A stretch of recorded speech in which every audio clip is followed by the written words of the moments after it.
Bonjour, bonjour frères et sœurs. Aujourd'hui, j'avais décidé de partager avec vous quelques pensées que le Seigneur me met à cœur concernant la famille, qui est très très attaquée ces temps-ci. Et donc voilà, le Seigneur me met à cœur depuis quelque temps. Il me met pas mal de pensées par rapport à ça. Et donc aujourd'hui, j'avais souhaité en partager quelques-unes avec vous. Voilà, donc on va commencer d'abord par une petite prière. Je te remercie Seigneur, Père de gloire, pour tout ce que tu fais pour nous. Seigneur Jésus, je te remercie Seigneur de continuer Papa à me parler, à me mettre à cœur Papa ta parole afin que je puisse annoncer ta parole Papa, dire la vérité au nom de Jésus. Je te remercie Seigneur de continuer encore Père de gloire à illuminer ta parole afin qu'elle devienne de plus en plus claire Papa et que ta parole prenne vie, qu'elle prenne vie en moi, qu'elle me continue encore à me changer, à me métamorphoser Père de gloire parce que ma prière des prières, c'est celle de te ressembler, Père de gloire. Je ne veux pas la richesse, je ne veux pas le succès dans ce monde. La seule chose que je veux, Seigneur, c'est de te ressembler, toi, le modèle parfait de l'être humain, Seigneur Jésus. Oh Père de gloire, je te remercie, Seigneur, de bénir abondamment, Papa, tous ceux qui vont écouter ce partage de la parole autour de la famille, Seigneur Jésus. Et de bénir abondamment, Papa, toutes les familles de chrétiens, Père de gloire, qui sont rudement attaquées, Seigneur. De bénir abondamment, Papa, toutes ces familles qui sont rudement attaquées par l'adversaire, parce que l'ennemi déteste la famille. Oh oui, et Seigneur Jésus, par contre, adore la famille. Merci, Seigneur, que ton nom, Seigneur, soit loué, que ton nom soit adoré, Père, car toi seul est digne de recevoir louange et adoration, Seigneur. Parce que c'est toi qui es mort à la croix pour nous, c'est personne d'autre, Papa. Donc c'est toi mon maître, c'est toi mon Dieu, c'est toi mon papa, c'est toi mon ami, c'est toi mon confident, c'est toi sur qui je repose toute ma confiance, c'est toi, Père de gloire, en qui je m'attends, sur qui je m'appuie. Oh Seigneur, vraiment, Père de gloire, que tu deviennes de plus en plus mon seul appui, ma seule béquille, mon tout, que tu deviennes mon tout, Seigneur, mon docteur, mon confident, mon avocat. Oh Seigneur Jésus, toi seul, Seigneur, Père de gloire, toi seul, Jésus.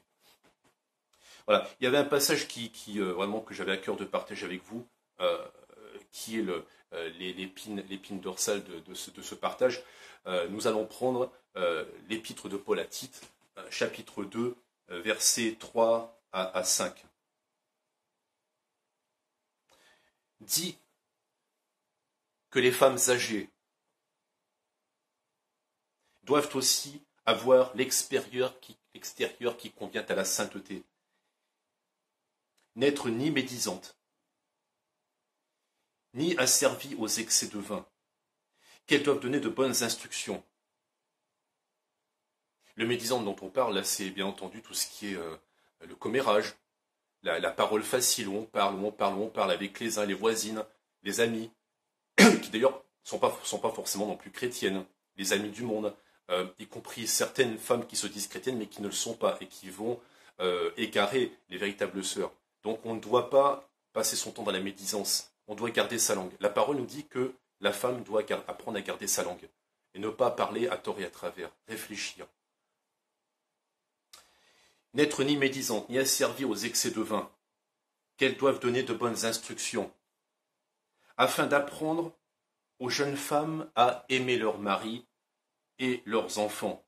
C'est intéressant parce que, en général, dans la parole, la parole, le Seigneur dit à la femme surtout de respecter son mari et à l'homme d'aimer sa femme. Et là, on s'aperçoit que dans ce passage-là, on dit aussi à la femme d'aimer son mari, puisqu'on dit aux jeunes femmes, on dit aux femmes âgées, c'est-à-dire les mères, les mamans, d'apprendre aux jeunes filles à aimer un mari et à le respecter. Donc, une femme doit aussi aimer son mari. C'est biblique, c'est la parole qui le dit, ce n'est pas moi. Ce n'est pas moi qui le dis. Apprendre aux jeunes femmes à aimer leur mari et leurs enfants, à être sensées, chastes. Femmes chrétiennes, vous devez apprendre à vos filles à s'habiller correctement. Il est inadmissible qu'on voit encore des jeunes filles qui soi-disant appartiennent à des familles chrétiennes, qui sont avec des jeans troués, qui sont avec des maquillages outranciers, qui se voient de loin, qui sont habillés n'importe comment, moulants, que ce soit le pantalon, que ce soit au niveau des hanches, au niveau des fesses, au niveau de la poitrine, tout ça là, c'est inadmissible. Je le dis, les familles Et c'est surtout notamment la femme que ça concerne. L'homme aussi a son mot à dire, mais il arrive aussi que les hommes disent leur mot et que la femme n'écoute pas. Et là, elles auront des comptes à rendre, permettez-moi de vous dire. Les femmes là qui acceptent et qui laissent leurs filles sortir comme ça, habillées de ces façons, habillées sexy, habillées avec des pantalons moulants, etc., dès qu'on voit le corps, c'est absolument scandaleux. Une femme digne de ce nom, une femme chrétienne digne de ce nom, habille sa fille, va avec elle pour choisir ses vêtements, l'enseigne et choisit ses vêtements. Et étant donné que l'enfant est sous la responsabilité des parents, jusqu'à ce qu'il quitte la maison, pas forcément une question de majorité, c'est jusqu'à ce qu'il quitte la maison, qu'il aille se marier, il est sous la responsabilité des parents. Et c'est les parents qui décident, dans certains cas de façon unilatérale, sans avoir forcément à consulter l'enfant et lui demander son avis, parce que l'enfant n'est pas forcément toujours d'accord avec les parents, de trancher. Si votre fille vous dit non, non, je m'habillais comme ça, tu lui dis écoute, t'as pas le choix, c'est très simple. Tu t'habilles comme ça, tu mets des vêtements qui soient amples, tu t'habilles d'une façon qui soit belle, qui soit correcte, mais qui soit digne. Digne, la dignité, vous savez ce que ça veut dire, la dignité? S'habiller correctement, qu'on ne voit pas le corps là. Et c'est pareil pour les hommes d'ailleurs. Hein. Pareil pour les hommes, on ne montre pas son torse, on ne porte pas de vêtements, moulants, de façon à montrer son corps. Il y a plein de choses encore qu'on a à réapprendre. Les églises, là, elles sont malades. Il y a plein de gens qui sont habillés comme ça, y compris au sein des églises. Et là, il faut vraiment parler. Les prédicateurs qui ne disent pas ces choses-là, parce que, en fin de compte, ils ont un plan derrière. Ceux qui ne prêchent pas là-dessus, là, qui ne prêchent pas sur ces choses-là, vont avoir des comptes à rendre au Seigneur, je vous le dis de la part du Seigneur. Ils vont rendre des comptes, parce que c'est grave ce qui est en train de se passer. Ces gens-là, ces prédicateurs, ces soi-disant prédicateurs, qui ne sont pas de Dieu, il faut dire les choses telles qu'elles sont, qui ne sont pas de Dieu, qui ne prêchent jamais sur ces choses-là, qui ne font pas le ménage dans leurs assemblées concernant la façon dont les gens s'habillent, ils ne sont pas de Dieu. Pourquoi ils ne prêchent pas sur ces sujets? Tout simplement parce qu'ils veulent garder les gens. Et très souvent, on s'aperçoit que derrière, il y a une histoire d'argent. Le prédicateur soi-disant reçoit de l'argent de la part des fidèles. Et pour les garder, bien entendu, on se tait, on fait un compromis avec la vérité. Moi, je vous dis, je préfère rester pauvre, je préfère même, à la limite, tout perdre, sauf perdre mon intégrité face à la parole. Moi, encore une fois, je vous le dis là, le seul ami que je veux, là, c'est Jésus. Le seul que je veux, c'est Jésus. Je veux pas d'amis. Je ne veux pas d'amis. Je veux des frères, oui, et des sœurs, oui, des vrais frères et sœurs, qui font la volonté de Dieu. Je me rappelle d'ailleurs un passage que Jésus, quand on lui dit, ouais, il y a ton frère et ta mère, etc., ta famille qui te cherche, mais il dit comme ça, mais ma famille, ce sont ceux qui font la volonté de mon Père. Ce ne sont pas tes frères et sœurs de chair et de sang qui sont forcément tes frères et sœurs. Non, je suis désolé. Beaucoup de chrétiens se trompent complètement là-dessus. C'est pas ça, ça n'a rien à voir. Ce sont ceux qui font la volonté de ton Père. Tu es engendré charnellement, terrestrement par ton Père et par ta mère, mais quand tu es né de nouveau, tu es affilié à un nouveau Père, à une nouvelle mère, et qui est Christ. À Nouvelle Jérusalem également. Tu es affilié à eux. C'est eux seuls, ton Père et ta mère. Tu dois respecter ton père et ta mère terrestre parce que c'est eux qui t'ont nourri, c'est eux qui t'ont habillé. Mais maintenant, tu es affilié à une autre génération. Tu es coupé de ta génération terrestre et tu es affilié à la génération céleste. Tu es devenu un être céleste. Donc maintenant, tes frères et sœurs ne sont plus tes frères et sœurs forcément dans la chair. S'ils n'obéissent pas à la parole de Christ. Je fais cette parenthèse, je parle parce que là, c'est l'esprit qui me parle automatiquement et je ne veux pas couper la chose. Et j'ai tellement vu, y compris des prédicateurs, qui n'arrêtaient pas de vanter leurs sœurs et leurs frères dans la chair devant les autres frères et sœurs en Christ, quelle honte, qui même couvraient leurs péchés, couvraient leurs mensonges. C'est scandaleux. Et là, il faut parler, il faut dire bien comme il faut. À être sensé, à être chaste, verset 3. Occupé aux soins domestiques. Et quoi les soins domestiques? C'est l'intérieur de la maison. C'est le ménage, s'occuper que la maison soit belle, qu'elle soit accueillante, qu'elle soit, qu'elle soit bien décorée, qu'elle soit agréable à vivre. Pour le mari, comme pour les enfants. Soins domestiques. La nourriture, également. Alors, on va parler de ces choses-là bien comme il faut, là. Je sais que certains vont être délivrés de ça, et moi-même en premier.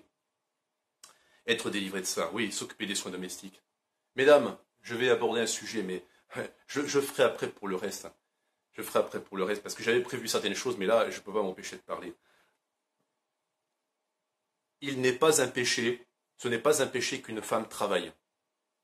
Ce n'est pas un péché. Donc, ne me faites pas dire ce que je n'ai pas dit. Mais, il y a un mais.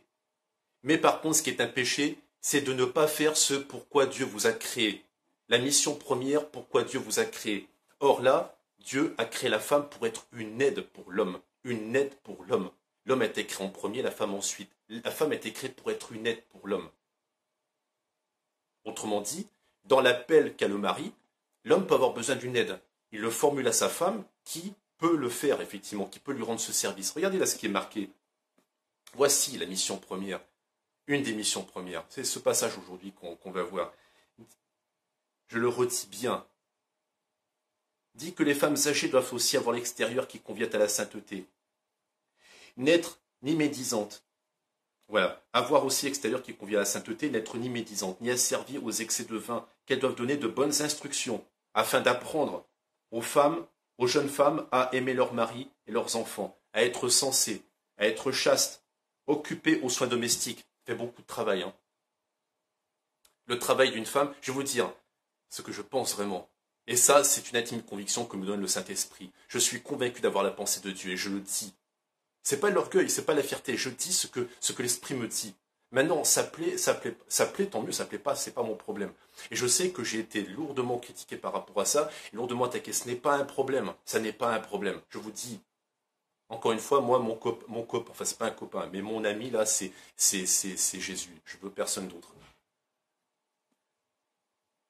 À être sensée, chaste, occupée aux soins domestiques, bonne, soumise chacune à son propre mari, afin que la parole de Dieu ne soit pas blasphémée. Ça fait beaucoup de travail. Et je ne suis pas certain, et c'est pas ce que j'ai vu dans la pratique. Dans la théorie, on me dit tout. Ici, il y a le temps. Une femme a le temps de travailler à l'extérieur et de s'occuper de son foyer. C'est pas ce que j'ai vu. À moins, bien entendu, de prendre un boulot à mi-temps, et encore quand les enfants ne sont pas petits. Mais c'est pas ce que j'ai vu. Dans beaucoup de familles chrétiennes, quand je vois que les deux travaillent, très souvent, le foyer est négligé. Le foyer est négligé. La maison est sale, la maison n'est pas rangée, la femme ne cuisine pas, elle sort des surgelés. Seigneur Jésus. Elle sort des surgelés. Voilà. C'est l'ami de la femme, là, c'est le congélateur. Sans compter qu'en plus, elle ne se rend même pas compte que, enfin, en dehors de tous ces soucis que l'on aborde, là, en plus, même la nourriture, là, elle est même pas bonne pour sa famille. Elle n'est pas bonne. Il faut donner des aliments sains, des aliments premiers que l'on va cuisiner soi-même. Le mari peut aider, bien entendu, sa femme à la cuisine. C'est complètement biblique. Le mari est là pour aider sa femme, bien entendu. Mais la cuisine, c'est la tâche première de l'épouse. Ce passage est très clair concernant ça. On ne parle pas de l'homme, là. C'est la femme qui est concernée par ces soins domestiques, entre guillemets. Et très souvent, je parle du milieu chrétien, parce que les païens, par moments, ils s'en sortent même mieux à ce niveau-là. Et c'est même carrément une honte pour nous. J'ai tellement vu de familles chrétiennes où les deux travaillent et où le foyer est négligé, la maison sale, la maison bordélique, pas rangée, les enfants mal élevés, mal éduqués, agressifs l'un envers l'autre, répondant aux adultes, parlant mal aux gens.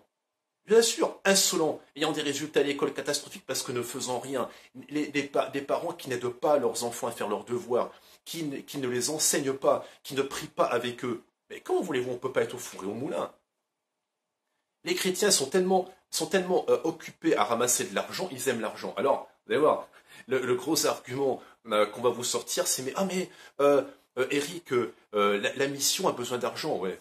Tu le vois celui-là? La mission a besoin d'argent. En vérité, c'est eux qui ont besoin d'argent. Les chrétiens aiment l'argent. Ils sont amoureux de l'argent. Et quand je dis ça, je vais même plus loin. Ces choses que j'ai remarquées, et que beaucoup, si vous pouvez remarquer à droite et à gauche, vous apercevrez que très souvent, ça concerne même des prédicateurs qui sont convertis depuis 15, 20, même plus que ça, qui sont responsables d'églises locales, et qui sont exactement dans les mêmes problèmes. Qui sont exactement dans les mêmes problèmes. Les mêmes problèmes. Et en fin de compte, leurs enfants ne sont pas éduqués correctement parce qu'ils courent après l'argent. Ils aiment l'argent, ils ne s'occupent pas de leur famille. Les enfants sont mal élevés. Et c'est un vrai souci. C'est un vrai souci. Les enfants, c'est la richesse de demain. Et on est responsable d'eux. On est responsable d'eux. Je vous assure, chrétiens, aimez moins l'argent. C'est pas utile d'avoir forcément un super grand écran. C'est pas utile d'avoir forcément une Mercedes, une BMW, non. Une voiture avec 4 roues, Ça suffit amplement. À l'époque, Paul n'avait pas les voitures, il avait simplement une charrette, probablement les bateaux. Donc une voiture, oui. Mais est-ce que c'est forcément nécessaire d'avoir des grosses voitures qui consomment comme pas possible? Est-ce que c'est nécessaire d'avoir forcément d'acheter des marques de fringues pour vos enfants? D'acheter des marques de fringues, des vêtements, même qui ne sont pas forcément des vêtements griffés, sans parler en plus du message qu'il y a derrière les griffes. Mais enfin, ça, c'est un autre problème. Les chrétiens, là, vraiment, il y a un souci. Hein. Et les gens, là, ils aiment tellement l'argent qu'ils aiment les marques, ils aiment tout ça. Donc forcément, il faut de l'argent. Donc ce qui fait que ça justifie le fait que les deux travaillent dans ce cas-là, forcément. Mais qu'est-ce qui se passe? Le foyer est délaissé et les enfants sont délaissés. Quand les deux parents travaillent, je suis désolé, il n'y a pas, même si effectivement on m'avait dit, mais les enfants sont à l'école la journée et ils débauchent le soir, oui, et comment tu fais le mercredi quand ils n'ont pas école, le mercredi après-midi, ou comment tu fais par exemple pendant les vacances. Donc ça veut dire que tes vacances sont calquées sur celles des enfants? Est-ce que vraiment le soir, quand tes enfants sortent, ils sortent de plus en plus tôt? Maintenant, c'est 15h45 dans les petites écoles, dans les maternelles ainsi que les écoles primaires. Est-ce que ton travail se termine aussi à cette heure-là? Non, je vous dis, il y a un vrai souci. Et je tenais à le dire, même si ça ne plaît pas, même si certains vont m'attaquer, vont me dire que ouais, c'est tout ceci est faux, etc. Il n'y a pas de problème. Il n'y a aucun problème. Voilà. Donc, ce qui fait que ces choses-là sont très intéressantes. Alors, ce qu'on va faire, c'est qu'on va revenir au commencement. Au commencement. Jésus, en fin de compte, disait la même chose. On va regarder, on va donc maintenant dans Matthieu chapitre 19. Matthieu chapitre 19. Matthieu chapitre 19. Oh, que le Seigneur est grand. Loué soit le Seigneur, qu'il reçoive toute l'adoration. Loué soit Jésus. Jésus est grand. Matthieu 19, 3 à 10. Matthieu 19, 3 à 10. On va voir pourquoi maintenant on retourne au commencement, pour expliquer certaines choses. Matthieu 19, 3 à 10. Les pharisiens l'abordèrent et dirent pour l'éprouver, est-il permis à un homme de répudier sa femme pour n'importe quel motif? Il répondit, n'avez-vous pas lu que le Créateur au commencement fit l'homme et la femme, et qu'il dit, c'est pourquoi l'homme quittera son père et sa mère et s'attachera à sa femme, et les deux deviendront une seule chair. Ainsi, ils ne sont plus deux, mais une seule chair, une seule chair. Depuis que tu es marié avec ta femme, depuis que tu es marié avec ton mari, vous faites qu'une seule chair. Par la relation intime. Une seule chair. Maintenant, le tout, c'est que les âmes maintenant s'unissent. Et ça, c'est un peu plus long. Ainsi, ils ne sont plus deux, mais une seule chair. Que l'homme ne sépare donc pas ce que Dieu a uni. Oh, j'ai un truc qui me vient là. Là, l'esprit me parle par rapport à ça et je ne peux pas passer outre. Que l'homme ne sépare pas ce que Dieu a uni. Ah Seigneur, sauve. Vraiment, sauve-nous. Sauve le monde chrétien. Afin que lui puisse répandre l'évangile, bien entendu, pour sauver un maximum de monde. Que l'homme ne sépare pas ce que Dieu a uni. Le monde ne fait que ça. C'est abominable. C'est absolument abominable. Les divorces, là, ça tombe comme des petits pains. C'est grave. Il y a pratiquement, en Île-de-France, il me semble me rappeler à peu près, en gros, pour les statistiques, 2 mariages sur 3. Oh là là. En province, un mariage sur 3. Et ce qu'il y a de pire, c'est que ce système antéchrist, on est en plein dedans, hein. Ceux qui voient qu'on n'est pas encore dedans, je leur conseille d'acheter des lunettes. Et on fait des lunettes pas chères ces temps-ci. Et d'ailleurs, dans l'Apocalypse, Jésus en parle de se mettre du collyre là, pour bien nettoyer les yeux, pour bien voir. Franchement, vous avez un souci si vous ne voyez pas ça. Hein. L'Antéchrist est là. Les signes de l'Antéchrist sont là. Des lois impies sont en train d'être pondues pour favoriser le divorce clé en main. Le divorce, là, en 30 secondes. C'est comme quand vous voulez faire une photo. Maintenant, on peut faire des photos en l'espace de quelques minutes, là. Le prêt à consommer. Le prêt-à-porter. Maintenant, on peut divorcer en quelques instants, en quelques jours.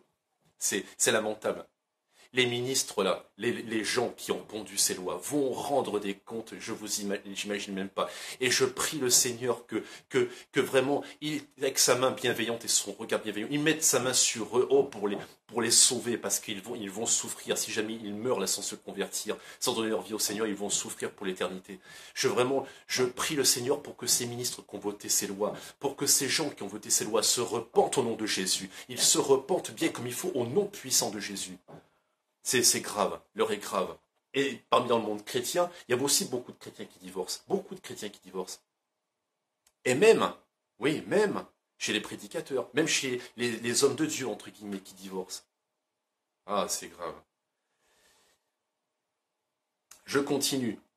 Ainsi, ils ne sont plus deux, mais une seule chair, que l'homme ne sépare donc pas ce que Dieu unit. Pourquoi donc, lui dirent-ils, Moïse a-t-il commandé de donner à la femme un acte, une lettre de divorce, et de la répudier? Jésus leur dit, c'est à cause de la dureté de votre cœur que Moïse vous a permis de répudier vos femmes au commencement. Excusez-moi. Moïse vous a permis de répudier vos femmes. Point. Au commencement, il n'en était pas ainsi. Non. Au commencement, il n'en était pas ainsi. Mais je vous dis, quiconque répudie sa femme, sauf pour infidélité, et encore, bon, on développera ce sujet à un autre moment, s'il y a tellement de choses à développer là, sauf pour cas d'infidélité, et en épouse une autre, commet un adultère. Ses disciples lui dirent, mais les gars sont incroyables, quoi. À l'époque, c'était des machos absolument finis, quoi. Ils détestaient les femmes, c'est pas possible. Regardez ce qu'ils disent. Vraiment, si vous comprenez cette phrase. Ses disciples lui dirent, non, excusez-moi, c'était pas les pharisiens, c'était ses disciples. Les disciples étaient des machos comme pas possible. Absolument incroyable. Si telle est la responsabilité de l'homme à l'égard de la femme, il n'est pas avantageux de se marier. Tu m'étonnes. Tu m'étonnes. Coco, tu m'étonnes. Bien sûr qu'il n'est pas avantageux de te marier si tu comptes en tirer exclusivement des avantages. Ah non, ça marche pas comme ça. C'est loin d'être que des avantages. Il faut le savoir avant de signer le contrat, là, bien comme il faut. Pour ça, je dis aux jeunes qui vont se marier. Je vous assure vraiment. Ne vous mariez pas tant que vous n'êtes pas assis dans la parole. Ne vous mariez pas tant que Dieu ne vous révèle pas que l'homme que vous allez épouser, ou la femme que vous avez épousée, a une relation intime avec Jésus. Ne faites pas ça. Parce que là,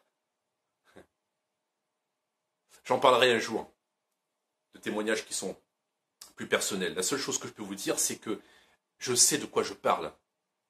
Si vous faites cette erreur-là, vous allez déguster, vous allez pleurer. Vous allez pleurer toutes les larmes de votre corps, je vous le dis. Mais heureusement, Dieu est un Dieu de miséricorde. Il faut le pleurer, vraiment, pour qu'il fasse miséricorde. Et jusqu'à ce que tu aies bien compris comme il faut, là, il va continuer à cogner. Il va permettre que tu sois bien cogné comme il faut, là. Je te le dis. Ah, Seigneur. Donc, on va donc au commencement. Allez, Genèse chapitre 2. Genèse chapitre 2.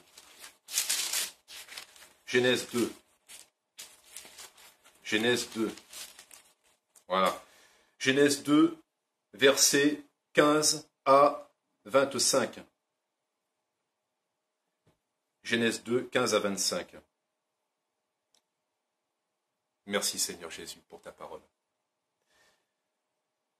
L'Éternel prit l'homme et le plaça dans le jardin d'Éden pour le cultiver et pour le garder. L'Éternel Dieu donna ce commandement à l'homme.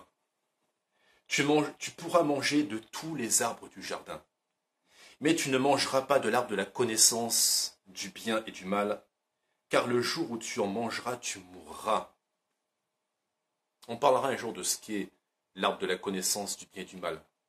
Juste une petite parenthèse là, très courte, c'est la loi. En fin de compte, l'homme dans le jardin d'Éden avait deux choix. Qu'est-ce que tu veux? T'en sortir par toi-même, en connaissant la loi?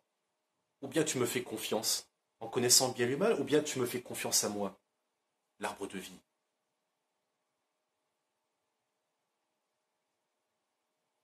L'arbre de vie, Jésus-Christ. L'Éternel Dieu donna ce commandement à l'homme.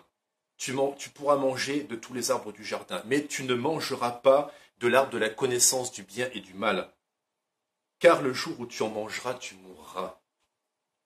L'Éternel Dieu dit, il n'est pas bon que l'homme soit seul, et je lui ferai une aide qui soit son vis-à-vis. L'Éternel forma du sol tous les animaux des champs et tous les oiseaux du ciel. Il les fit venir vers l'homme pour voir comment il les appellerait, afin que tout être vivant porte le nom que l'homme lui aurait donné. L'homme donna des noms à tout le bétail, aux oiseaux du ciel et à tous les animaux des champs, mais pour l'homme, il ne trouva pas d'aide qui soit son vis-à-vis. Donc imaginez la scène. Les animaux, là, ils sont tous passés devant Adam. Le chat, le lion, la girafe. Toi, girafe. Toi, lion. Toi, chat. Il les a nommés, la capacité de l'homme à nommer les choses. Ils s'en sont tellement mal servis, d'ailleurs, cette capacité de nommer qu'il a inventé les dénominations, les religions. C'est Babel, quoi, c'est n'importe quoi. Il avait donné donc à l'homme la capacité de nommer les choses. Donc Dieu, Adam voit les animaux passer devant lui. Voilà, le chat, la girafe, le crocodile, etc. Donc il les voit tous passer. Et puis il voit qu'en fin de compte, il n'y a personne. Il n'y a personne pour lui. Alors il discutait sans doute avec les animaux à l'époque. Hein. Voilà, il parlait avec le chat toute la journée, il parlait avec le lion et tout. Mais le problème, c'est qu'il s'est bien rendu compte que à un moment donné, les animaux le soir, là, ils rentraient chez eux. Et chaque animal allait voir soit son mari, soit sa femelle ou son mâle. Et lui, il s'est aperçu qu'il était seul. Il s'est aperçu qu'il était seul. Et oui, c'est bien ça son drame. L'homme donna des noms à tout le bétail, aux oiseaux du ciel et à tous les animaux des champs. Mais pour l'homme, il ne trouva pas d'aide qui soit son vis-à-vis. Ah, donc il a crié à Dieu. Seigneur, envoie-moi une femme. Alors l'Éternel fit tomber un profond sommeil sur l'homme qui s'endormit. Une belle image de la mort à soi. Une belle image de la mort. Il l'a endormi. Il a endormi. Il prit une de ses côtes et referma la chair à sa place. Parenthèse, on a ici le premier chirurgien. Vous jeunes qui voulez faire des études de médecine, étudiez d'abord la Bible et vous aurez déjà des réponses au niveau de votre futur métier. C'est lui qui a commencé à opérer. Il a opéré une greffe, il a pris une côte. Il a opéré une greffe, il a opéré tout simplement. Alors l'Éternel fit tomber un profond sommeil sur l'homme qui s'endormit. Il prit une de ses côtes et referma la chair à sa place. L'Éternel forma une femme de la côte qu'il avait prise à l'homme et il l'amena vers l'homme. La femme a été formée à partir de la côte de l'homme. Et quand on va dans l'hébreu, côte c'est tsela. Et ça veut dire quoi? Ça veut dire une poutre. C'est la poutre, en fin de compte. C'est la poutre, c'est le bois, c'est la poutre. Et c'est elle qui est chargée de soutenir. Elle est là pour soutenir. Elle est là pour soutenir la maison. Elle est là pour soutenir le toit. On va en parler. Elle est là pour soutenir le toit. Il se trouve que l'homme a besoin d'être stabilisé. L'homme est un peu foufou. L'homme, il a tendance un peu à aller à droite à gauche, se promener, etc., à avoir des difficultés pour rentrer le soir et compagnie, voilà. Donc, il a besoin d'une poutre, il a besoin de quelqu'un qui le retienne. L'homme, c'est le toit. Vous savez, Dieu est au ciel. Quand il voit une famille, d'après vous, qui il voit? Il voit l'homme. C'est comme quand vous êtes en avion. Quand vous voyez une maison, vous voyez quoi? Est-ce que vous voyez les gens qui sont à l'intérieur? Vous voyez pas? On voit simplement un toit. C'est Dieu voit d'abord le toit. Et la poutre, elle en dessous, elle tient le toit. Femme, prenez véritablement conscience de votre rôle de poutre. C'est vous qui tenez le foyer par votre présence, par le fait que vous vous occupiez de votre foyer, par le fait que vous vous occupiez des enfants, de leur éducation, bien entendu avec le mari qui doit aussi, bien entendu, non seulement aider aux tâches ménagères, mais également aider de manière active, même plus qu'aider. Il doit aussi apporter sa part pour l'éducation des enfants. Je ne dis pas que la femme fait tout à la maison, c'est pas ce que je suis en train de dire. Et la femme, en s'occupant de ces tâches-là, principalement assure son rôle de poutre. Je vous assure, une femme qui va savoir correctement cuisiner pour son mari, plutôt que de lui sortir les surgelés. Parce que sinon, l'homme, au bout d'un moment donné, il va avoir tendance, surtout qu'en plus, ces temps-ci, on fait des restaurants très très fast-food, très bons pour la plupart. Bon, je ne parle pas des Quick et des McDo, bon, la nourriture grasse, là, en ce qui me concerne, je déconseille fortement. C'est pas bon du tout. L'homme doit entretenir sa machine.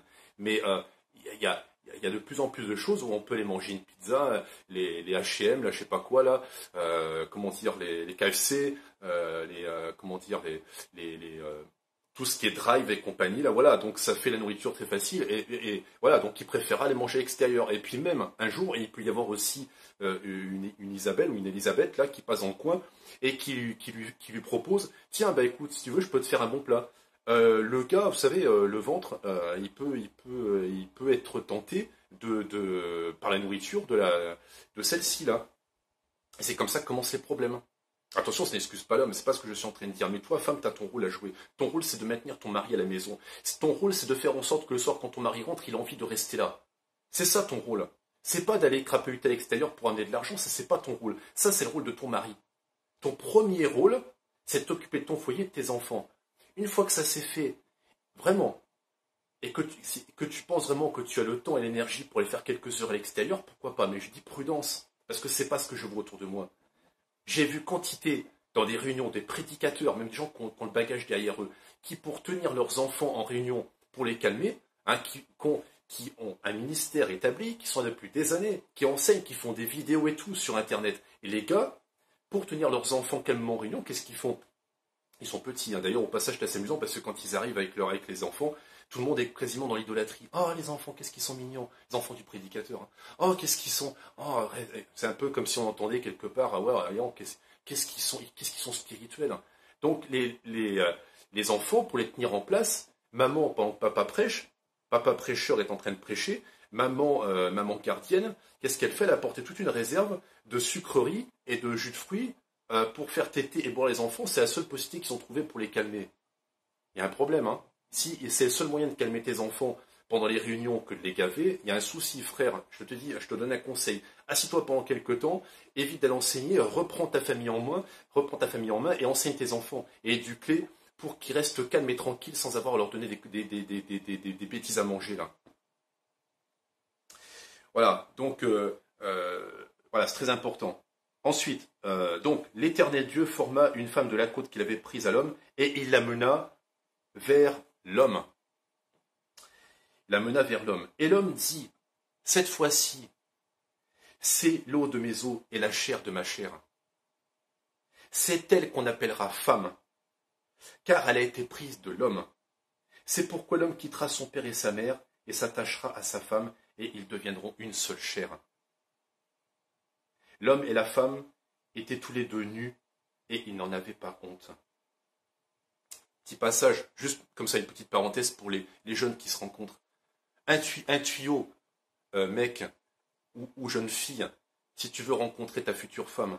Regarde ce qu'il a dit à Adam quand il a rencontré Ève. Il n'a pas dit waouh, mon Dieu, waouh, qu'est-ce qu'elle est bien roulée. Non, en plus je passe des commentaires, bien entendu. On est entre gens bien, on est entre chrétiens. Non, c'est pas ça qu'il a dit. C'est pas ça qu'il a dit. Regarde le texte. Et l'homme dit, cette fois, c'est l'eau de mes os et la chair de ma chair. Il a vu l'os en premier. L'os, c'est l'image du cœur, c'est l'image de l'intérieur. Il a vu son âme, il a vu l'état de son âme. Et après, il dit, c'est la chair de ma chair.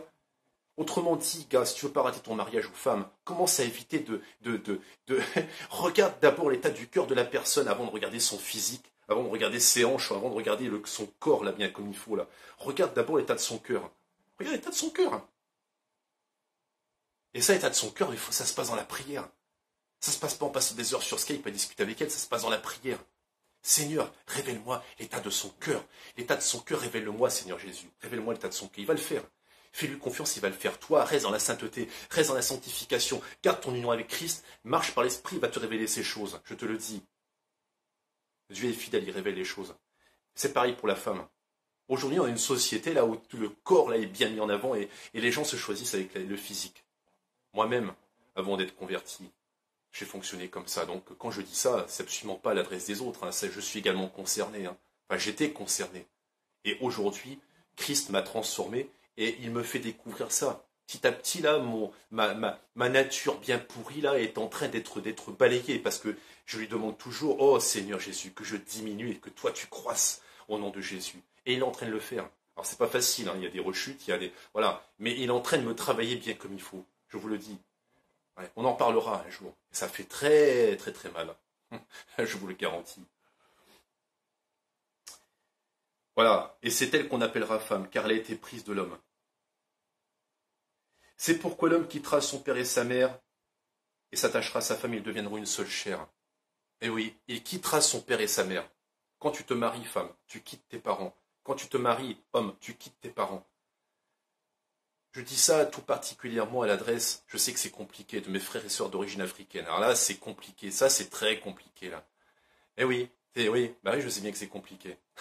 La famille élargie, là, bien comme il faut, et les parents, il y a un amour là qui est quasi idolâtre, là, bien comme il faut. Il faut arrêter avec ça. Il faut arrêter avec ça. Médite la parole, médite ces passages-là. Quand tu quittes tes parents, tu quittes tes parents. Tu peux pas partir en mariage en ayant encore des liens familiaux, là, bien comme il faut, avec ton père ou ta mère. Il faut rompre ça au nom de Jésus. Il faut que ça soit rompu dans le nom de Jésus, bien comme il faut. Tu quittes tes parents. Tu quittes tes parents physiquement, d'abord, tu t'en vas. Tu quittes la maison bien comme il faut, et ensuite tu vas avec ta femme dans une autre maison. Voilà. Et puis là, t'es pas pendu au téléphone avec ta mère ou ton père à chaque instant. Hein, tu passes pas un argent fou à dépenser de l'argent pour aller téléphoner à ton père ou à ta mère. Ça n'est pas comme ça que ça se passe. Donc les choses, voilà, voilà. Et c'est pareil pour l'argent. Tu n'as pas à leur envoyer de l'argent à chaque instant. Voilà. D'abord, bon, enfin, là on parle typiquement dans le contexte africain. D'abord la dot, ce n'est pas biblique. Enfin, c'était dans l'ancienne alliance pour des raisons bien précises, mais ça n'est certainement pas néo-testamentaire. Il faut que les choses soient très claires. Il faut que les choses soient très claires. Voilà, bon, d'autres frères ont déjà parlé par rapport à la dot de façon plus érudite que moi, qui ont déjà cité pas mal de versets qui attestent comme quoi la dot, là actuellement, ceux qui la prennent, s'il y a deux possibilités, soit ils sont dans l'ignorance, auquel cas Dieu va les éclairer et Dieu leur pardonne, soit ils le savent et ce sont des escrocs, des voleurs, voilà. Et quelqu'un qui se dit chrétien, qui va dans les assemblées, qui demande la dot, il y a un problème, voilà. Bon, ça c'est l'autre chose que je voulais absolument dire. Voilà, pas envoyer de l'argent, mais même concernant les aides familiales, tu n'as pas à te dépouiller tous les mois avec quasiment un crédit que tu envoies tous les mois à ta famille. Tu les aides de temps en temps, mais tu as quitté ta famille. Ton chef, ce n'est plus papa, ce n'est plus maman, c'est ton mari, c'est ta femme. Enfin non, c'est ton mari, je veux dire, ton conjoint, celui que tu dois écouter, c'est ton conjoint, c'est plus tes parents. Mari comme femme, c'est plus tes parents, c'est ton conjoint. Il faut que les choses soient très claires. Il faut couper. Et il faut couper véritablement. Je dis, il ne faut pas être constamment en contact téléphonique. Il faut espacer un peu les choses. Il faut que ça soit raisonnable. On en reparlera un petit peu de l'impact de la culture africaine sur nos assemblées. On en reparlera parce que je vois des choses qui me font bondir et qui sont un frein à la mission. Mais c'est un autre sujet. C'est un autre sujet. Voilà, donc au commencement, il en était ainsi. Donc c'est pour ça, effectivement, que Tite rappelle le travail principal de la femme qui lui demande. C'est d'être à son foyer, à s'occuper de son foyer, s'occuper des soins domestiques, s'occuper de la maison, qu'elle soit propre, qu'elle soit rangée quand son mari va rentrer, qu'il prenne plaisir à rentrer à la maison. Voilà. Même si lui doit donner un coup de main, encore une fois j'insiste, ne me faites pas dire ce que je n'ai pas dit, que voilà, le mari a eu son travail à l'extérieur, la femme s'occupe de son foyer, il ramène l'argent, la femme s'occupe du foyer et s'occupe des enfants. C'est ça. En ce qui me concerne, voici ce que me dit, j'ai une intime conviction, l'esprit me parle par rapport à ces choses-là de manière catégorique, et il me donne une intime conviction, c'est que les femmes, notamment... Il y a une petite coupure, désolé.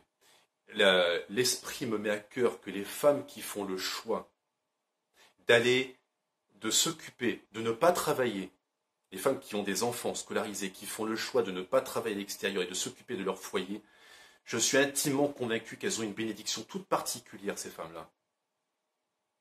Je sais que ce n'est pas forcément partagé dans le milieu chrétien, mais ça n'est pas grave. L'esprit me parle, il me dit ces choses de manière claire et catégorique et je les dis, je les partage. Et je sais que, bon, pour en avoir parlé multiples fois, je me suis bien entendu exposé à des avis contraires et même des réactions très agressives. Pour moi, ça me prouve simplement que ce que j'ai dit était, et que ce que l'esprit m'avait révélé était vrai. Voilà, bon, après, chacun voit. Voilà, donc il y a plusieurs choses à aborder. Effectivement, il y avait le souci des travail des femmes, l'éducation des enfants. L'éducation des enfants est très importante, elle doit être faite par les deux.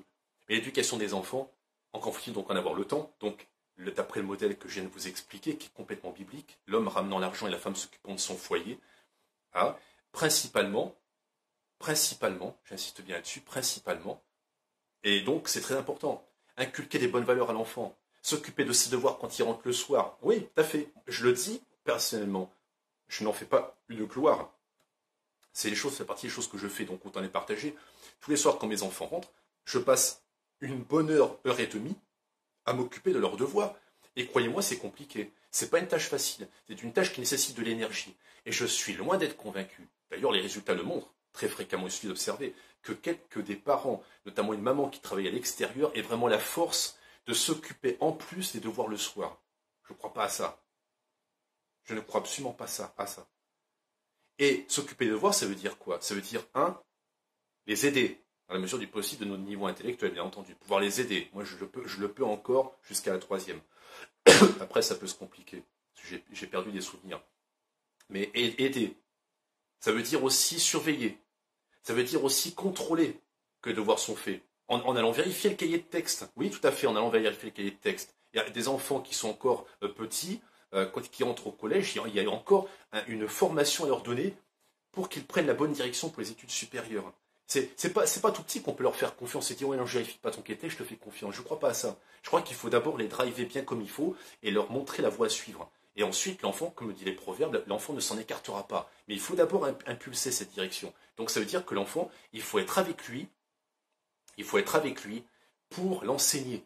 L'enseigner sur ce que dit la parole, l'enseigner sur les devoirs, là parce qu'on est en train de parler des devoirs, l'aider aux devoirs, l'aider à travailler, surveiller son devoir, contrôler ce qu'il est en train de faire, toutes ces choses-là, il faut les faire et ça demande du temps. Vous savez, l'enfant, je vais vous dire pourquoi il faut être là et surveiller et contrôler. L'enfant, il y a des soirs où il n'a pas envie de travailler. Quand je dis des soirs, c'est un euphémisme. Des fois, c'est souvent. Et qu'est-ce qu'il faut faire? Alors, des fois, il va vous maquiller les choses. Moi, je l'ai vu, donc je sais de quoi je parle. On ne met pas sur la bonne page du cahier de texte, on met ça derrière, ou on met du blanco par-dessus, etc. Bon, on n'apprend pas à un vieux singe à faire les grimaces. Donc toutes ces astuces, je les connais. Donc ce qui fait il faut vraiment être là, il faut vraiment être présent. Parce que les enfants, là, ils sont aussi très très rusés, eux n'étant pas convertis, bien entendu. Il faut veiller à ce que le malin ne les utilise pas pour faire n'importe quoi. Donc il faut surveiller, il faut prier pour eux, mais il faut également surveiller. Voilà, il faut surveiller, voir si tout a été fait sur le cahier de texte. Maintenant, les collèges et les lycées mettent un logiciel, je crois qu'on appelle ça Pronote, qui permet de voir ce que l'enfant a à faire. Tout ça, c'est du travail des parents, et les parents doivent s'y investir. Ça, contrôler les manuels scolaires, vous le faites de contrôler vos manuels scolaires, moi je le fais, et ça m'a attiré des problèmes. Les manuels scolaires, là, comme il faut, il y a dans les manuels scolaires, y compris la maternelle. Ouais, vous allez peut-être pas me croire, parce que la plupart ne vérifient pas. Faites le test, allez voir ce que vos enfants ont dans leur manuel scolaire, même à la maternelle. Il y a constamment des contes avec des sorcières. Je rêve quoi. Des sorcières, Halloween, etc. Donc le Papa Noël, le sapin Noël bien comme il faut, là, Nimrod, etc. La réincarnation de Nimrod. Donc toutes ces choses-là, nos enfants en mangent toute la journée. Et il faut prendre position. Moi, plusieurs fois, j'ai pris position. J'ai été voir donc à l'école, je leur ai dit, écoutez, nous sommes chrétiens, et nous n'apprécions pas, au même titre que vous respectez par rapport aux musulmans, vous leur donnez pas de porc à manger à l'école. Nous, ce que nous aimerions en tant que chrétiens, c'est que, voilà, on ne comprend pas très bien pourquoi il y a constamment des histoires de sorcières, et voilà, nous, personnellement, en tant que chrétiens, ça nous choque. Il y a ça. Il y a aussi le fait qu'actuellement à l'école, on est en train de leur expliquer de manière, pas franchement, parce qu'il y a une levée de bouclier face à ça. On est en train d'expliquer en gros qu'un garçon et une fille, en gros, c'est pas très très différent, que le garçon peut jouer à la poupée, que la fille peut jouer au camion, etc. Que le sexe, à la naissance, c'est le sexe physique, mais il y a un sexe psychologique. Vous voyez, tout ça, c'est diabolique. Je vous en supplie, frères et sœurs, prenez position, surveillez ce que font vos enfants, surveillez ce qu'on leur dit, prenez position, allez voir l'école. Il faut absolument parler. Il faut dire les choses avec amour, avec respect, mais il faut les dire. Un jour, à mon enfant, pour Noël, on lui offre une bande dessinée avec un dragon dessus. De suite, je prends la bande dessinée, je ramène ça à l'école. Je dis non, je suis désolé, on ne prend pas. On est chrétien et pour nous, le dragon, c'est Satan. Voilà, c'est le diable. Voilà, c'est quelque chose que nous n'aimons pas. Et voilà, mais ceci dit, je comprends très bien, vous ne le saviez pas, donc on ne vous en veut pas. Il n'y a pas de souci par rapport à ça, mais on ne le prend pas. Voilà, donc je vous en remercie beaucoup, en tout cas de l'intention que vous avez eue de donner quelque chose à mon enfant. Mais voilà, nous, ce genre de livre, on ne le prend pas. multiples occasions, je vous dis. Mais les parents qui prennent position comme ça, encore faut-il que les parents aient le temps de prendre position et qu'ils aient le temps de mettre le nez dans le manuel de leurs enfants. Mais ils sont tellement occupés à aller travailler. Je parle surtout pour la femme, bien entendu. À aller travailler tous les deux pour amener de l'argent parce qu'ils ont besoin de s'acheter du matériel pour la maison bien comme il faut, des belles choses, des belles sorties, des beaux loisirs, des vêtements de marque pour leurs enfants, qu'ils ont oublié de faire leur travail principal. C'est là le problème. Et après on s'étonne que ces chrétiens ne sont pas persécutés. Mais c'est pas parce que t'es pas en Chine. C'est pas parce que t'es pas en Chine que t'es pas persécuté. T'es pas persécuté parce que tu prends pas position, parce que t'es un lâche. Tu ne prends pas position parce que tu es un lâche. Voilà ce qui se passe. Tu ne prends pas position parce que tu es un lâche. Tu ne te renseignes pas, tu fais pas ton boulot de parent, tu t'occupes pas de ce qui se passe dans les manuels. Occupe-toi de ce qui se passe dans les manuels et tu vas voir un peu comment ça se passe. Quand je dis tu es un lâche, bien sûr, je ne vise pas le téléspectateur en particulier, je parle du chrétien qui ne prend pas position. Ne prenez pas ce que je dis là comme étant une attaque envers vous, c'est pas ça. Je parle des gens là qui ne prennent pas position parce qu'ils ne font pas leur boulot de parents. Je sais qu'il y a des vrais chrétiens qui vont regarder cette vidéo. Donc eux, ils savent très bien de quoi je parle. Voilà. La mauvaise influence de l'école, c'est exactement ça. Il y a une très mauvaise influence à l'école. Donc ce qui fait qu'il faut que les parents soient là pour contrecarrer bien comme il faut. Une bonne éducation selon la parole. Les proverbes est riche en enseignement là-dessus. Enseigne l'enfant selon la voie qu'il doit suivre. Étant plus vieux, il ne s'en écartera pas. Cette voie, c'est le chemin. Le chemin, c'est Christ. C'est une merveille. C'est une merveille. Vous imaginez même pas que c'est une merveille. À quel point c'est une merveille. C'est vraiment la solution à tous nos problèmes au nom de Jésus. La télé. On va en parler de la télé. Voilà pourquoi donc, c'est toujours dans le fil conducteur de la femme qui s'occupe du foyer, mais l'homme aussi est concerné là, bien entendu. La télé, cette télé-là. Ne mettez pas vos enfants devant la télé. N'exposez pas vos enfants devant la télé. Si vous voulez qu'ils regardent quelques dessins animés, ne les mettez pas sur les chaînes de dessins animés. Ce sont des chaînes diaboliques pour la plupart. La plupart sont des dessins animés qui sont diaboliques. Je vais citer des exemples. Les chaînes pour dessins animés, à ce moment-là, si vous voulez, vous achetez carrément vos propres DVD et vous sélectionnez. Également, maintenant, quasiment toutes les télés maintenant chez les particuliers sont mises sur Internet. Donc vous avez ce qu'on appelle les replays, qui permet d'aller voir les replays, etc. et de sélectionner les dessins animés bien comme il faut. Il y a donc acheter aussi des DVD. Il faut sélectionner, c'est très important. Les chaînes publiques, je vais en citer quelques-unes parce que bon, j'ai pas peur par rapport à ça. Il y a des chaînes, pas publiques, les chaînes privées, excusez-moi. Les chaînes publiques sont encore ce qu'il y a de plus raisonnable. Mais les chaînes privées là, les chaînes Disney Channel, les chaînes Gulli et compagnie là, c'est même pas la peine. Ces chaînes-là, si vraiment vous êtes éclairé avec la parole et que vous savez discerner ce qui est dans les dessins animés, je dis votre enfant, là, il est mal. Il est très très mal. On y parle constamment des démons. On y parle constamment. Ce qui est pire, c'est que ceux qui font les dessins animés connaissent, la plupart du temps, connaissent les messages bibliques. Ils connaissent tout ce qui est marqué concernant l'enfer, tout ce qui concerne donc les puissances des ténèbres. Ils les connaissent. La preuve, c'est qu'ils les mettent dans leurs propres dessins animés. Nous, en tant que chrétiens éclairés, on le voit. Comment se dit qu'en dessin animé, on parle du 666? Le 666 qui est la marque de la bête. Expliquez-moi. En gros plan, 666. Mais quelqu'un qui n'est pas éclairé ne va pas comprendre. Il va dire, oh, t'exagères. Dessin animé pour enfants, quand même, c'est innocent. Hein. Tu m'étonnes, c'est innocent. On montre des sorciers, on montre des njunju, des espèces de créatures bizarroïdes. Maintenant, les dessins animés où les gens sont des vrais gens, là, c'est de plus en plus rare. Maintenant, ils ont tous une transformation. Hein. Alors ne parlons même pas des Pokémon, hein, les démons de poche, ça veut dire les démons de poche Pokémon. Hein. Les Pokémon, les machins, les Yu-Gi-Oh et compagnie, ça vient du diable, ça vient des profondeurs de l'enfer. Et je vous assure que les chaînes Gulli, là, sortez vos enfants de là, sortez-les de là. Bien comme il faut, sortez-les de là, achetez vos propres DVD, filtrez et montrez ça à vos enfants. De toute façon, un enfant, moi je sais que les miens, 1h30 de télé par jour, pas plus. Et encore, je l'aurais dit, c'est dans l'hypothèse où il n'y a pas beaucoup de devoirs. S'il y a beaucoup de devoirs, tu ne regardes pas la télé, c'est aussi simple que ça. Il faut limiter, non seulement pour la forme, parce que la télé c'est pas non plus bon, ça rend passif, donc il faut limiter dans le temps, mais aussi sur le fond, les sujets ne sont pas bons. Les chaînes de dessins animés, c'est aussi quoi? C'est aussi livrer vos enfants aux industriels. Vous croyez quoi? Vous pensez vraiment que les gens qui sont derrière les chaînes de dessins animés font ça pour le bien de vos enfants? Ils n'en ont rien à faire. Eux, ce qu'ils veulent, c'est faire de l'argent. Donc, ils mettent les enfants devant l'écran avec des dessins animés qui les attirent bien comme il faut. Et puis, entre les dessins animés, ils passent de la publicité. Les bonbons, les machins, les jouets, les Nintendo, les bidules et compagnie, tout ça pour attirer vos enfants dans les magasins. Pour que quand vous allez en magasin avec eux, ils vous réclament comme pas possible qu'ils vous fassent des caprices là. Je vous dis, faites attention. Donc, un chrétien digne de ce nom ne laisse pas son enfant devant la télé. Voilà. Donc c'est ça le travail. Ça demande beaucoup de travail, beaucoup d'investissement, beaucoup d'énergie. Et c'est votre énergie chrétienne, femme chrétienne, passez plus votre énergie là-dedans que de s'occuper de ramener de l'argent à la maison. C'est le rôle de votre mari. Vous, votre rôle, c'est de faire ça. Le Seigneur vous demandera des comptes par rapport à ça. Il ne vous en demandera pas compte concernant votre carrière.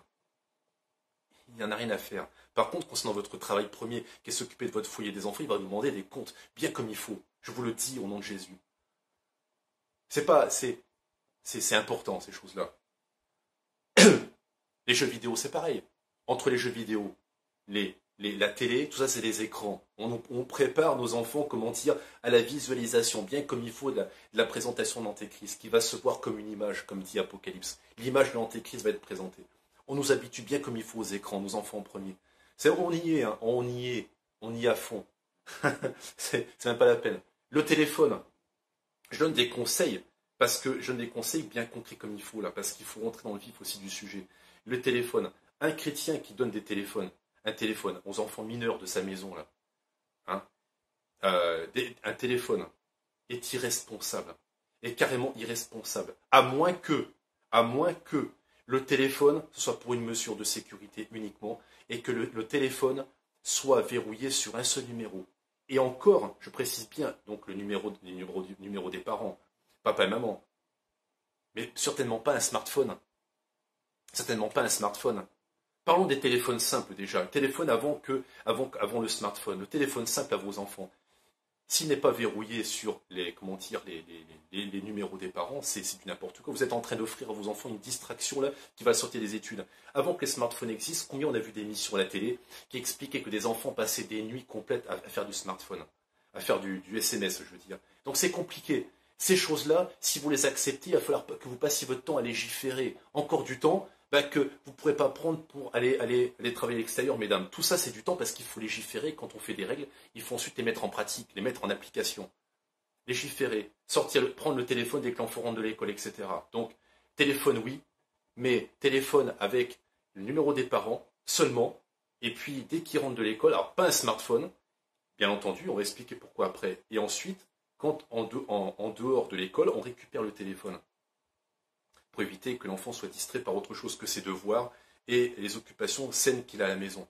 Parce qu'en plus, il peut rentrer en contact avec n'importe qui s'il n'est pas verrouillé au niveau des numéros. Ensuite, le smartphone, là par contre, je suis catégorique. Un parent qui se dit chrétien et qui offre un smartphone à ses enfants n'est pas chrétien. C'est aussi simple que ça, il n'est pas converti, ou alors c'est qu'il a une case en moins. C'est un smartphone donne accès à Internet. Moi, je le vois dans les réunions. J'ai même assisté, accrochez-vous, à des réunions soi-disant chrétiens, où, ah Seigneur, pendant que le prédicateur prêche, pendant que les gens partagent la parole, les enfants sont là, dans la pièce, smartphone à la main, en train d'être sur Facebook. Mineurs, parents chrétiens qui donnaient des smartphones à vos enfants, vous êtes irresponsables. Irresponsables et vous n'êtes pas convertis. Vous n'êtes pas convertis. Vous n'êtes pas convertis. Et vous mettez vos enfants en danger. Le smartphone, c'est quoi? C'est donner accès à votre enfant à Facebook, qui est une horreur. Facebook, là, en dehors des pages pour entreprises et puis des pages pour prêcher, bien entendu, Facebook est aussi un endroit d'impudique, un endroit où les gens se montrent à poil, un endroit où les gens sont en train de raconter n'importe quoi, un repère de pédophiles, un repère de radicaux islamistes, un repère pour Daesh. Tous ces gens-là, ils sont sur Facebook. Vous voulez que votre enfant parte en Syrie ? Vous voulez que votre enfant, ait des soucis là? Vous voulez que votre enfant soit happé un soir par un malade mental? Ça ne vous fait pas honte que votre enfant, vous qui vous dites chrétien, oh Jésus, sauve-nous, qui vous dites chrétien, qui laissez votre enfant sur Facebook alors qu'il y a des photos pornographiques toute la journée, comment pouvez-vous accepter ça? Le smartphone donne accès aussi à la pornographie, donne accès à tout. Quasiment beaucoup de sites, et ils ont des pop-up, des fenêtres publicitaires qui s'ouvrent, il y a des trucs qui apparaissent comme ça. Là. Alors on va vous sortir, mais vous pouvez mettre un logiciel, pour protéger les enfants. Ça ne marche pas, ça ne fonctionne pas. Ça ne fonctionne pas, j'ai moi-même fait le test. En offrant un portable comme ça, j'avais donc demandé à l'opérateur de bloquer ces sites-là. Ça n'a pas marché. On installe le feed, ça ne marche pas. Alors évidemment, ça marche pour certaines choses, mais pas pour tout. Quand vous tapez certains mots salaces sur Google, ça apparaît. Donc vraiment, je vous dis, il n'y a aucune concession. Aucune concession. par rapport à Facebook, aucune concession par rapport au smartphone aux enfants. Il est hors de question de laisser un smartphone aux enfants. C'est un danger pur et simple. Vous êtes en train de perdre votre enfant, je vous le dis. Voilà, donc ça c'est très important. Le téléphone, Facebook, c'est du n'importe quoi. Et ça devient vite une addiction, je peux vous en parler en connaissance de cause. Il y a quantité d'enfants, quand ils rentrent à la maison le soir, première chose qu'ils font, ils sautent sur le smartphone, hop, Facebook. Tu bosses quand? Quand j'aurai le temps. Je n'ai pas de devoir. Alors comme les parents bien entendu ne vérifient pas, parce qu'ils sont fatigués et qu'ils ont passé la journée au travail. Ah mais je te fais confiance, en fin de compte. La vraie raison pour laquelle ils font confiance, c'est la paresse, parce qu'ils sont fatigués, parce qu'ils ont travaillé toute la journée, notamment la maman. Plutôt que de passer l'énergie, plutôt que d'être à l'extérieur, à passer sa journée avec les enfants, et à les éduquer bien comme il faut quand ils rentrent le soir. Pas de Facebook, etc. Bien surveiller ce qu'ils font. C'est toujours comme ça. Les relations, ben oui, tout à fait. On doit surveiller les relations d'un enfant. On doit surveiller ses relations. On doit surveiller avec qui il tourne, etc. Voilà. Relever les numéros de téléphone des amis, au cas où ils aillent chez eux, bien entendu, pour savoir où ils sont, l'adresse, etc. Donc c'est des choses importantes, mais c'est des choses de base, mais que beaucoup ne font pas. Beaucoup ne font pas. Voilà. Donc, écoutez, il est important de retenir dans tout ça que l'Église est un laboratoire où on est en train d'expérimenter, c'est le fonctionnement du royaume. Nous devons vivre le royaume, nous devons montrer autre chose. Comment expliquer, dites-moi, expliquez-moi comment vous espérez que les gens de l'extérieur viennent à Christ s'ils voient que les chrétiens ressemblent comme deux gouttes d'eau à des païens. Non seulement sur la façon d'enseigner leurs enfants, leur façon de parler, leur façon de se conduire, leur façon de s'habiller. Les enfants de chrétiens, non seulement très souvent sont mal élevés, comme je disais tout à l'heure, mais des fois ils sont même habillés comme le monde. Même les garçons d'enfants, de parents chrétiens, avec des coupes bizarroïdes, là, que vous savez, il y a actuellement à la mode, il y a des coupes bizarroïdes. Les parents chrétiens qui suivent la mode, là, mais de qui on se moque? Vous voulez ressembler à qui? À Christ ou au monde? Très souvent, les parents qui font ça sont des parents qui sont soucieux de leur image. Ah, ça, c'est l'ennemi du chrétien. Ils sont soucieux de leur image et qui ne veulent pas s'attirer, qui ne veulent pas être marginalisés et qui ne veulent surtout pas être montrés du doigt. Autrement dit, tu ne veux pas être persécuté, bah, tu n'es pas chrétien. Tu n'es pas chrétien, tu n'es pas converti, c'est aussi simple que ça. Femme, homme, tu n'es pas chrétien. Si tu agis de cette façon-là, tu dois clairement prendre position et montrer que par ton comportement, par ton habillement, par l'habillement de tes enfants, par la façon dont ils sont vêtus, par la façon aussi dont ils se tiennent, même si eux-mêmes ne sont pas convertis, c'est de montrer que là, ils sont chez une famille qui est différente. Je vous assure, je connais des familles chrétiennes qui nous font la honte, qui savent éduquer leurs enfants correctement, qui savent s'occuper de leur foyer, bien comme il faut, bien comme il faut.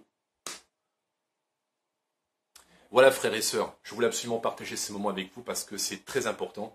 Comme vous le voyez, mon souci n'est pas de me faire des amis parce que sinon je ne prêcherai pas ce genre de message. Je suis sûr que j'aurai pas mal de réactions qui vont m'être retournées. Il n'y a pas de problème. Comme je vous ai dit depuis le départ, je ne suis pas là pour me faire des amis. Je suis là pour dire ce que le Seigneur me met à la bouche. Parler, parler, parler, parler, parler. Voilà, donc je ne suis pas là pour rassembler des gens, je ne suis pas là pour attirer à ma personne, je suis là uniquement pour attirer à la vérité, attirer à Christ. Donc je vais parler bien comme il faut, que ça plaise ou que ça ne plaise pas. Voilà. En tout cas, écoutez, soyez bénis. Et vraiment, Seigneur Jésus, oh Père de gloire, je te remercie, Seigneur, de mettre ta main et ton regard bienveillant, Père, sur la famille chrétienne, Papa, oh Seigneur, qui est vraiment harcelée, qui est persécutée, Seigneur Jésus, qui est attaquée comme pas possible par l'ennemi, Père de gloire. Oh Seigneur, je te remercie, Papa, je te remercie, Seigneur, vraiment d'éclairer mes frères et sœurs, de nous éclairer, Père, d'illuminer chaque jour comme tu le fais depuis le départ, d'illuminer ta parole pour qu'elle devienne claire dans nos cœurs, de nous donner une intime conviction par ta parole, de nous éclairer toute ta parole, Papa, de l'illuminer dans nos cœurs afin qu'elle soit une vie, la vie de Christ, la vie de Dieu, la vie tout court, Papa, et que nous vivions chaque instant cette vie merveilleuse, Père, en ta présence, Papa, afin que nous soyons des modèles, des flambeaux qui brillent à travers le monde, des flambeaux que l'on voit à 10 km et qui brillent. Oh Seigneur, pour moi, rien n'est plus beau quand on me dit « tu t'occupes bien de tes enfants ». Bien sûr, c'est pas tout le monde. Tu t'occupes bien de tes enfants. Quand on me dit « ça fait plaisir de vous voir », parce que les gens évidemment, bien entendu, ne voient pas tout ce qui se passe dans les coulisses, mais ils voient en apparence. Mais quand on voit dans le regard des gens qu'ils saisissent quelque chose, qu'ils saisissent qu'il y a une différence. Malgré les difficultés que nous pouvons vivre, ils voient qu'il y a une différence qui est déjà là dans l'esprit. Vous savez, la parole nous dit qu'avant que les choses se matérialisent, elles sont d'abord dans l'esprit. Et les gens le sentent. On sent une famille qui est couverte par Christ. Ça se sent. Merci. Ah Seigneur Jésus, merci, merci, merci pour ta parole. Merci en tout cas Seigneur Jésus, encore une fois. Merci, merci pour tout ce que tu nous enseignes. Merci pour ta parole qui nous libère, qui nous affranchit, qui nous affranchit du monde, qui nous affranchit de notre propre chair, qui nous affranchit des mauvaises compagnies, qui nous affranchit des faux frères, qui nous affranchit, ô Père de gloire, des faux prédicateurs, des faux hommes de Dieu, et qui nous rattache à toi seul. Parce que Père de gloire, tu es le seul Papa, qui est digne, auquel nous soyons rattachés, Père de gloire. Le lien, c'est avec toi, Papa. C'est toi notre seul Père, Papa. Père, quand le voile a été déchiré, nous avons accès libre dans le lieu saint. Nous rentrons et nous sortons. Nous sommes avec toi, Père de gloire, sans intermédiaire. Oh Seigneur Jésus, oh Père, je prie pour que nous ayons tous une excellente communion avec le Seigneur, pour que vraiment nous soyons, qu'il nous parle, qui nous édifie, qui nous fasse grandir, qui nous révèle ces choses. Si je me laisse aller, je serai encore parti pendant des heures, donc il faut bien qu'il y ait une fin. Écoutez, en tout cas, merci beaucoup et vraiment, que le Seigneur vous bénisse. Vous et votre famille, vous et vos enfants. Continuez à partager, passez du temps avec vos enfants, passez du temps avec votre épouse, avec votre mari, passez du temps. Je vous assure, si vous faites le choix, mesdames, de ne pas travailler pour vous occuper de votre foyer, de votre mari, de vos enfants, je vous assure que même si mathématiquement vous gagnerez moins d'argent, ce qui est absolument inéluctable, mais vous serez plus riche. Vous serez plus riche. Vous serez beaucoup plus en abondance. En Christ. Oui, en Christ. C'est lui le producteur de toutes choses. Que le Seigneur vous bénisse et passez une très très bonne semaine. À très bientôt. Au revoir.